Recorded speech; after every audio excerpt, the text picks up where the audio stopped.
URD study Bangla YouTube চ্যানেলে তোমাদের প্রত্যেককে স্বাগত জানাচ্ছি। আজ আমরা প্রত্যেকেই জানি যে জেনারেল ডিগ্রি কলেজ অর্থাৎ এমবিবি এবং ত্রিপুরা ইউনিভার্সিটির আওতাধীন যেসব ক্যান্ডিডেটরা কলেজে বিএ, বিএসসি এবং বিকম এর জন্য অ্যাপ্লাই করেছিলে, তো আজ তোমাদের মেরিট লিস্টটি পাবলিশ করা হবে। তো এই ভিডিওর মাধ্যমে আমি তোমাদেরকে দেখানোর চেষ্টা করব যে অ্যাকচুয়ালি কিভাবে তোমরা তোমাদের মেরিট লিস্টগুলা চেক করতে পারবে। তো আমরা চলে যাচ্ছি যে প্রসেসিংটা কি রয়েছে মেরিট লিস্ট চেক করার। তোমরা ফার্স্ট টু লাস্ট অব্দি ভালো করে ভিডিওটা ওয়াচ করবে, তাহলে তোমরা তোমাদের নিজের মেরিট লিস্টটা নিজেই ফোকাস করে নিতে পারবে, অর্থাৎ দেখে নিতে পারবে যে তুমি কোন কলেজে অ্যাপ্লাই করেছো, তুমি পেয়েছো কি না। তো আমরা দেখে নিচ্ছি ভিডিও ডেসক্রিপশন বক্সে একটি লিঙ্ক রয়েছে, সেখানে ক্লিক করলে সরাসরি এই ইন্টারফেসে চলে আসবে। চলে আসার পর সেখানে আমরা দেখতে পাবো এখানে একটি যে 3 ডট রয়েছে, সেখানে ক্লিক করব এবং 3 ডটে ক্লিক করার পর বন্ধুরা সেখানে একটি নিচের দিকে অপশন রয়েছে মেরিট লিস্ট। এই যে মেরিট লিস্ট অপশন, সেখানে ক্লিক করব।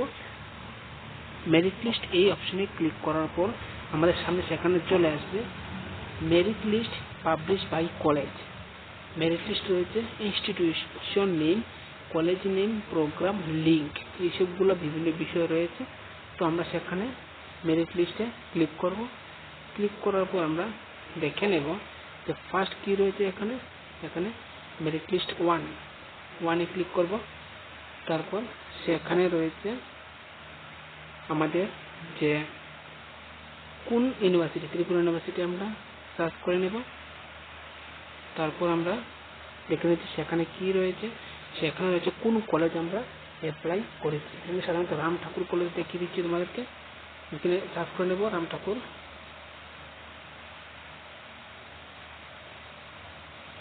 ঠাকুর কলেজ আগরতলা। সার্চ করে নিয়েছি আমি রাম ঠাকুর কলেজ আগরতলা। তারপর সেখানে আমাদেরকে দেখতে হবে যে আমি কোন স্ট্রিমে অ্যাপ্লাই করেছি। অবশ্যই আমি বিএ কোর্সের জন্য অ্যাপ্লাই করেছি, সেটা এখান থেকে খুঁজে বের করতে হবে, ব্যাচেলর অফ আর্টস। তারপর সেখানে সার্চ করার পর দেখতে পাচ্ছি নো রেজাল্ট ফাউন্ড, অর্থাৎ এখনো তোমাদের যে রেজাল্টটা সেটি পাবলিশ করা হয়নি, অর্থাৎ তোমাদের যে মেরিট লিস্ট পাবলিশ করা হয়নি।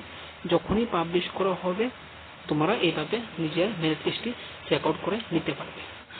অফিসিয়াল ওয়েবসাইটে যে আমরা দেখলাম কিছুক্ষণ আগে যে আমি কোন কলেজে পেয়েছি, সেখানে কোনো এখনো রেজাল্ট শো করছে না, অর্থাৎ নোটিফিকেশনটি শো করছে না যে আমি কোন কলেজে পেয়েছি। সেখানে হলে ইজিলি আমরা দেখতে পেতাম, কিন্তু সেটি একদিন পর আপলোড হয়। তো শর্টকাটে আমরা কিভাবে দেখতে পারবো সেটি আমি তোমাদেরকে বলে দিচ্ছি। আমরা গুগলে সার্চ করে নেব এমবিবি কলেজ। সার্চ করার পর আমরা সেখানে প্রথম অপশনে চলে যাব এমবিবি কলেজ। সেখানে যাওয়ার পর আমরা সেখানে দেখতে পাবো অ্যাডমিশন বলে, সেখানে ক্লিক করব। ক্লিক করার পর আমরা সেখানে দেখতে পাবো যে confirm merit list 1, merit list 2, PWD waiting list. আমরা সেখানে ডাউনলোড করে নিচ্ছি আমাদের সেটি দিয়ে। দেখতে পাচ্ছি সেটি হলো এমবিবির যে নোটিফিকেশনটি অর্থাৎ মেরিট লিস্টটি, সেটি সেখানে ডাউনলোড হয়ে গিয়েছে। তো সেটি হলো এমবিবির যে তোমাদের মেরিট লিস্ট সেটি। এখন যদি আমরা আরেকটা কলেজের মেরিট লিস্ট আমরা চেক করতে চাই, আমি সার্চ করে নেব তোমাদেরকে বোঝানোর জন্য।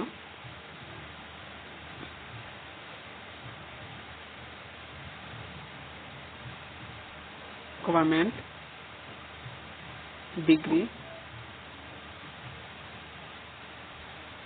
ডিগ্রি কলেজ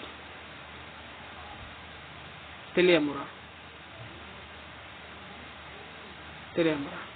সেটি সার্চ করার পর আমরা প্রথম যে অপশনটা রয়েছে সেখানে আমরা সরাসরি চলে যাব। সেখানে যাওয়ার পর আমরা যখন নিচের দিকে স্ক্রল করব আমরা দেখতে পাবো সেখানে যে মেরিট লিস্ট পাবলিশ করা হয়ে গেছে। দেখতে পাচ্ছি ফার্স্ট মেরিট লিস্ট পাবলিশ করা হয়েছে। সেখানে আমরা ডাউনলোড করব, সেটি ওপেন করব।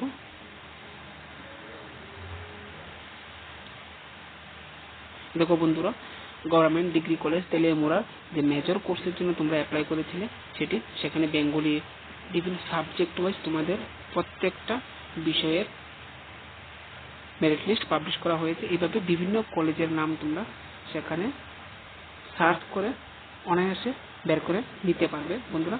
সেটি হলো তোমাদের আজ মেরিট লিস্ট কিভাবে চেক আউট করবে সেটি একটি ভিডিও। আশা করছি তোমাদের কাজে আসবে। বিভিন্ন কলেজের নাম সার্চ করে দেখে নিতে পারবে।